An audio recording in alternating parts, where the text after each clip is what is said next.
Good morning students. CSIR net December 2023 அந்த question தான் இந்த வீடியோவில் டிஸ்கஸ் பண்ண போகிறோம். The cardinality of the set of extremals of j of y is equal to integral 0 to 1 y dash square into dx subject to y of 0 is equal to 1, y of 1 is equal to 6 and integral 0 to 1 y dx is equal to 3 is அப்படின்னு சொல்லி question கொடுத்துருக்காங்க. இங்கே என்ன சொல்லியிருக்காங்க, நமக்கு ஒரு functional கொடுத்துட்டாங்க. இதுக்கு எத்தனை எக்ஸ்ட்ரீமல் எக்ஸிஸ்ட் ஆகும், அதாவது கார்டினாலிட்டி ஆஃப் எக்ஸ்ட்ரீமல் தான் கேட்குறாங்க. அப்போது எத்தனை எக்ஸ்ட்ரீமல் எக்ஸிஸ்ட் ஆகும் அப்படின்னு சொல்லி கொஸ்டின் கேட்டிருக்காங்க. நமக்கு இங்கே கண்டிஷன்ஸும் கொடுத்துருக்காங்க. தென் இதனுடைய ஆப்ஷனாக நமக்கு 4 ஆப்ஷன்ஸ் கொடுத்துருக்காங்க. First option is 0, second option is 1, third option is 2 and last option is countably infinite. இதுக்கான சொல்யூஷன் நம்ம இங்கே டிஸ்கஸ் பண்ணலாம். இப்போ நமக்கு என்ன ஃபங்க்ஷனல் கொடுத்துருக்காங்க, j of y is equal to integral 0 to 1 y dash square into dx அப்படின்னு சொல்லிட்டு ஃபங்க்ஷனல் கொடுத்துருக்காங்க. நெக்ஸ்ட் என்னென்ன கண்டிஷன் கொடுத்துருக்காங்க, நமக்கு y of 0 is equal to 1, y of 1 is equal to 6 and integral 0 to 1 y dx is equal to 3. இப்படி நம்ம condition கொடுத்துருக்காங்க. இது ஒரு ஐசோபெரிமெட்ரிக் ப்ராப்ளம். இந்த ப்ராப்ளத்துக்கு நம்ம எப்படி எக்ஸ்ட்ரீமல் நோட் பண்ணுவோம், இந்த ஃபங்க்ஷனல் இருக்கு இல்லையா, இதை வந்து நம்ம எஃப்னு நோட் பண்ணுவோம். அதாவது f is equal to y dash square இப்படி நம்ம நோட் பண்ணுவோம். நெக்ஸ்ட் இந்த கண்டிஷனில் இங்கே ஒரு இன்டெக்ரல் இருக்கு இல்லையா, இதில் இந்த ஃபங்க்ஷன் இருக்கு இல்லையா, இதை வந்து நம்ம ஜின்னு நோட் பண்ணுவோம் இல்லையா. நெக்ஸ்ட் இந்த 2 ஃபங்க்ஷனையும் கம்பைன் பண்ணி ஹச்னு ஒரு ஃபங்க்ஷன் நம்ம நோட் பண்ணுவோம். அதாவது f plus lambda into g, லாம்டாங்கிறது ஆர்பிட்ரரி கான்ஸ்டன்ட். இப்போ இந்த இடத்துல நம்ம எஃப்ஐ சப்ஸ்டியூட் பண்ணுறோன்னா என்ன ஆகும், y dash square plus lambda into ஜிங்கிறது நமக்கு இங்கே y. இப்போ இந்த ஃபங்க்ஷன் வந்து நமக்கு என்ன சாட்டிஸ்ஃபை பண்ணோம், ஆய்லர்ஸ் ஈக்குவேஷனை சாட்டிஸ்ஃபை பண்ணோம். தென் அதுலேருந்து தான் கிவன் ஃபங்க்ஷனுக்கு நம்ம எக்ஸ்ட்ரீமல் நோட் பண்ணுவோம். The Euler's equation is dou h by dou y minus இங்கே h நம்ம நோட் பண்ணியிருக்கோம் இல்லையா, அதனால இங்கே dou h by dou y d by dx of dou h by dou y dash is equal to 0. இப்போ இந்த Euler's equation நம்ம given function h இருக்கு இல்லையா, இது சாட்டிஸ்ஃபை பண்ணோம். தென் இதுலேருந்து தான் நம்ம என்ன பண்ணுவோம், given functionளுக்கு எக்ஸ்ட்ரீமல் நம்ம நோட் பண்ணுவோம். இப்போ கவனிங்க, ஹச்லேருந்து நம்ம என்ன கால்குலேட் பண்ணணும், dou h by dou y calculate பண்ணணும். அடுத்து dou h by dou y dash நம்ம கால்குலேட் பண்ணணும், இங்கே சப்ஸ்டியூட் பண்ணணும். இப்போ dou h by dou y நம்ம கால்குலேட் பண்ணுறோம் அப்படின்னா ஒய்யை பொறுத்து நம்ம பார்ஷியலாக டிஃப்ரென்ஷியேட் பண்ணணும். இதனுடைய வேல்யூ லாம்டான்னு ஆகிடும். Next dou h by dou y dash இதை கால்குலேட் பண்ணுறோம் அப்படின்னா y dash பொறுத்து நம்ம பார்ஷியலாக டிஃப்ரென்ஷியேட் பண்ணுவோம். அப்போ 2y dash அப்படின்னாகும், இந்த டேர்ம் 0 ஆகிடும் இல்லையா. இப்போ நம்ம ஆய்லர்ஸ் ஈக்குவேஷனில் சப்ஸ்டியூட் பண்ணலாம். dou h by dou y minus d by dx of dou h by dou y dash is equal to 0. இங்கே சப்ஸ்டியூட் பண்ணுறோன்னா என்ன ஆகும், இங்கே lambda minus d by dx of 2y dash is equal to 0.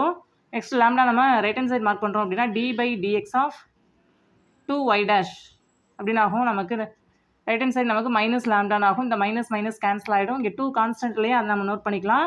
Then dy dash by dx ஆகும், அதனுடைய value y double dash which is equal to lambda. இப்படி நமக்கு terms exist ஆகும். இதிலிருந்து y double dash வேணும் அப்படின்னா நமக்கு lambda by 2 இல்லையா, இதுலேருந்து தான் நம்ம எக்ஸ்ட்ரீமல் நோட் பண்ணோம். அப்போ y double dash நம்ம இன்டெகிரேட் பண்ணுறோம் அப்படின்னா நமக்கு y dash ஆகும் இல்லையா. இன்டெகிரேட் பண்ணி தான் நம்ம y-னுடைய வேல்யூ தான் கால்குலேட் பண்ணணும், அதுதான் எக்ஸ்ட்ரீமல். இப்போ கவனிங்க, இதை இன்டெகிரேட் பண்ணோம்னா y dash ஆகும். இந்த பக்கம் நம்ம இன்டெகிரேட் பண்ணும்போது lambda by 2 into x plus c1 அப்படின்னு ஆகும். நெக்ஸ்ட் டைம் நம்ம இன்னொரு டைம் நம்ம இன்டெகிரேட் பண்ணணும். ஏன்னா இங்கே y dash இருக்கு இல்லையா, இன்டெகிரேட் பண்ணால் நமக்கு லெஃப்ட் ஹேண்ட் சைடு y ஆகும், ரைட் ஹேண்ட் சைடு என்ன ஆகும், lambda by 2 ஆகும். இங்கே எக்ஸை இன்டெகிரேட் பண்ணும்போது x square by 2 plus c1 into x plus c2 இப்படி நமக்கு வேல்யூ எக்ஸிஸ்ட் ஆகும். நெக்ஸ்ட் இதுலேருந்து இதை எப்படி நம்ம நோட் பண்ணலாம், y is equal to lambda x square divided by 4 plus c1 into x plus c2 இதுதான் நமக்கு எக்ஸ்ட்ரீமல். இதில் கான்ஸ்டன்ட் இருக்கு இல்லையா, அதாவது lambda c1 c2 இதெல்லாம் கான்ஸ்டன்ட் நம்ம இங்கே கால்குலேட் பண்ணணும். நமக்கு என்னென்ன கண்டிஷன் கொடுத்துருந்தாங்க, y of 0 is equal to first condition y of 0 equal to 1 கொடுத்துருந்தாங்களே, அது நம்ம இங்கே சப்ஸ்டியூட் பண்ணலாம். அதாவது எக்ஸுக்கு பதிலாக 0 சப்ஸ்டியூட் பண்ணும்போது நமக்கு y-னுடைய வேல்யூ 1 ஆகும். இப்போ கவனிங்க, இது y of x-னுடைய வேல்யூ நம்ம இங்கே கால்குலேட் பண்ணியிருக்கோம். அப்போ நமக்கு y of 0 இப்படி நம்ம நோட் பண்ணுறோம் அப்படின்னா எக்ஸுக்கு பதிலாக 0ன்னு சப்ஸ்டியூட் பண்ணணும்.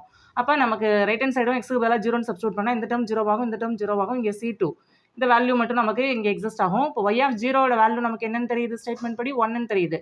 இப்போ 1 is equal to c2. அப்போ c2னுடைய வேல்யூ நமக்கு எப்படி எக்ஸிஸ்ட் ஆகுது, 1ன்னு வேல்யூ எக்ஸிஸ்ட் ஆகுது. நெக்ஸ்ட்டு செகண்ட் கண்டிஷன் நமக்கு என்ன கொடுத்துருந்தாங்க, y of 1 is equal to second condition நமக்கு y of 1 is equal to 6ன்னு கொடுத்துருந்தாங்க இல்லையா. இப்போ நமக்கு y of x-னுடைய வேல்யூ என்ன கால்குலேட் பண்ணியிருக்கோம், lambda into x square by 4 plus C1 into x. C2 ஓட வேல்யூ நம்ம இப்போ கால்குலேட் பண்ணணும். என்ன கால்குலேட் பண்ணணும்? 1 நம்ம இங்கே சப்ஸ்டியூட் பண்ணிக்கலாம். இப்போ இந்த இடத்துல எக்ஸுக்கு பதிலாக 1 நம்ம அப்ளை பண்ணும்போது y ஆஃப் 1 வேல்யூ 6. இப்போ கவனிங்க y ஆஃப் 1 எக்ஸுக்கு பதிலாக 1 சப்ஸ்டியூட் பண்ணுறோம் லெஃப்ட் ஹேண்ட் சைடு. அப்போ ரைட் ஹேண்ட் சைடும் 1 நம்ம சப்ஸ்டியூட் பண்ணணும். அப்போ lambda by 4 ஆகும். இங்கே C1 ஆகும். இங்கே ப்ளஸ் 1 ஆகும். இப்போ y ஆஃப் 1 வேல்யூ நமக்கு என்ன கொடுத்துருக்காங்க? 6. நம்ம சப்ஸ்டியூட் பண்ணிக்கலாம். lambda by 4 plus C1 plus 1. இப்போ இந்த 1 நம்ம லெஃப்ட் ஹேண்ட் சைடு மார்க் பண்ணுறோம் அப்படின்னா 6 minus 1 நமக்கு 5 ஆகிடும். lambda by 4 plus C1. இதுலேருந்து இந்த lambda by 4 நம்ம லெஃப்ட் ஹேண்ட் சைடு மார்க் பண்ணுறோம் அப்படின்னா 5 minus lambda by 4 which is equal to C1 அப்படின்னு ஆகும். அப்போ C1 ஓட வேல்யூ நமக்கு எப்படி எக்ஸிஸ்ட் ஆகுது? 5 minus lambda by 4. இப்போ y of xல C1 ஓட வேல்யூ நம்ம சப்ஸ்டியூட் பண்ணலாம். சப்ஸ்டியூட் பண்ணால் என்ன ஆகும்? இங்கே lambda by 4 into x square plus C1 உடைய வேல்யூ என்ன கால்குலேட் பண்ணோம்? 5 minus lambda by 4 into x plus 1. இப்படி நமக்கு y of x உடைய வேல்யூ எக்ஸிஸ்ட் ஆகும். நெக்ஸ்ட் தேர்ட் கண்டிஷன் இருக்கு இல்லையா, அதுலேருந்து நம்ம lambda கால்குலேட் பண்ணணும். தேர்ட் கண்டிஷன் நமக்கு என்ன கொடுத்துருக்காங்க? Integral 0 to 1 y dx is equal to 3 அப்படின்னு கொடுத்துருக்காங்க. நமக்கு y நம்ம இங்கே கால்குலேட் பண்ணியிருக்கோம் இல்லையா, இதை நம்ம இங்கே சப்ஸ்டியூட் பண்ணணும்.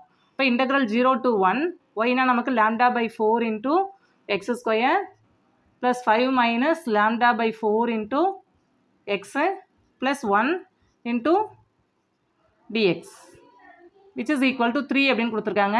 இந்த கண்டிஷனை யூஸ் பண்ணி lambda நம்ம இங்கே கால்குலேட் பண்ணலாம். இப்போ இங்கே இன்டெகிரேட் பண்ணுறோம் அப்படின்னா என்ன ஆகும்?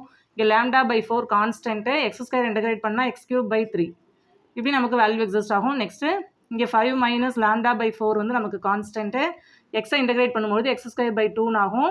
இங்கே 1 கான்ஸ்டன்ட்டு, அப்போ இன்டெகிரேட் பண்ணும்போது நமக்கு எக்ஸ்னு வேல்யூ எக்ஸிஸ்ட் ஆகும். லிமிட் வந்து நமக்கு 0 to 1. இதனுடைய வேல்யூ எதுக்கு ஈக்குவல்னு சொல்லியிருக்காங்க? 3க்கு ஈக்குவல். இப்போ நம்ம லிமிட் அப்ளை பண்ணுறோம் அப்படின்னா நமக்கு அப்பர் லிமிட் மட்டும் தான் எக்ஸிஸ்ட் ஆகும். லோயர் லிமிட் 0 இல்லையா, சப்ஸ்டியூட் பண்ணும்போது எல்லா டேர்மே 0 ஆகிடும். இப்போ அப்பர் லிமிட் மட்டும் நம்ம சப்ஸ்டியூட் பண்ணுறோம் அப்படின்னா lambda by 12 அப்படின்னு ஆகும் ஃபஸ்ட்டு டேர்ம். இங்கே வந்து நமக்கு 5 minus lambda by 4 into 1 by 2 அப்படின்னு ஆகும். இங்கே இதனுடைய வேல்யூ 1 ஆகும் which is equal to 3. இது நம்ம சால்வ் பண்ணால் என்ன ஆகும்? lambdaவோட வேல்யூ இதுலேருந்து கால்குலேட் பண்ணணும். இப்போ lambda by 12 ப்ளஸ் இங்கே 1 by 2 உள்ள மல்டிப்ளை பண்ணுறோம் அப்படின்னா 5 by 2 மைனஸ் lambda by 8 அப்படின்னு ஆகும். இந்த 1 நம்ம ரைட் ஹேண்ட் சைட் மார்க் பண்ணுறோம் அப்படின்னா 3 minus 1 அப்படின்னு வேல்யூ எக்ஸிஸ்ட் ஆகும். நெக்ஸ்ட் என்ன பண்ணலாம்? இந்த 2 டேர்மையும் நம்ம சால்வ் பண்ணுறோம் அப்படின்னா அது lambda by 12 minus lambda by 8ன்னு ஆகும். இப்போ இந்த 5 by 2 நம்ம ரைட் ஹேண்ட் சைட் மார்க் பண்ணுறோம் அப்படின்னா 3 minus 1 2 இருக்கும் இல்லையா, 2 minus 5 by 2. நெக்ஸ்ட் இதை சால்வ் பண்ணுறோம் அப்படின்னா நமக்கு 24 LCM ஆகும். இங்கே நமக்கு 2 lambda minus 3 lambda which is equal to 2 to 4 minus 5 நமக்கு minus 1 by 2 அப்படின்னு ஆகும். இதை நம்ம சால்வ் பண்ணுறோன்னா என்ன வேல்யூ எக்ஸிஸ்ட் ஆகும்? மைனஸ் lambda by 24 அப்படின்னு ஆகும். இங்கே minus 1 by 2 அப்படின்னு ஆகும். இங்கே மைனஸ் மைனஸ் கேன்சல் ஆகிடும். இதுலேருந்து lambdaவோட வேல்யூ நம்ம கால்குலேட் பண்ணுறோம் அப்படின்னா 24 by 2 அப்படின்னு ஆகும். அப்போது lambdaவோட வேல்யூ நமக்கு 12ன்னு எக்ஸிஸ்ட் ஆகுது இல்லையா. இப்போ இந்த 12ன்ற இந்த வேல்யூ எடுத்து நம்ம என்ன பண்ணணும்? y of xல சப்ஸ்டியூட் பண்ணணும். இப்போ lambdaவோட வேல்யூ நம்ம 12ன்னு சப்ஸ்டியூட் பண்ணுறோம் அப்படின்னா 12 by 4 into x square plus 5 minus 12 by 4 into x plus 1 அப்படின்னு ஆகும். இதை சால்வ் பண்ணுறோம் அப்படின்னா 1 4 is 4 3 4 are 12 3x square அப்படின்னு ஆகும். ப்ளஸ் இங்கே நமக்கு ப்ராக்கெட் நோட் பண்ணணும் இல்லையா, ப்ளஸ் 5 4 1 4 is 4 3 4 are 12 5 minus 3 நமக்கு 2 ஆகும். அப்போ 2x ப்ளஸ் 1 இப்படி நமக்கு எக்ஸ்ட்ரீமல் எக்ஸிஸ்ட் ஆகுது. இங்கே நமக்கு யூனிக் எக்ஸ்ட்ரீமல் வேல்யூ தான் நமக்கு எக்ஸிஸ்ட் ஆகுது. அப்போ நான் நம்பர் ஆஃப் எக்ஸ்ட்ரீமல்ஸ், அதாவது cardinality of set of extremals of a given functional தான் நம்ம கேட்டிருந்தாங்க. நமக்கு யூனிக் எக்ஸ்ட்ரீமல் தான் எக்ஸிஸ்ட் ஆகுது. அப்போது ஆப்ஷன் 2 தான் நம்ம ப்ராப்ளத்துக்கான கரெக்ட் ஆப்ஷன். மற்ற 3 ஆப்ஷன்ஸும் இங்கே ராங்.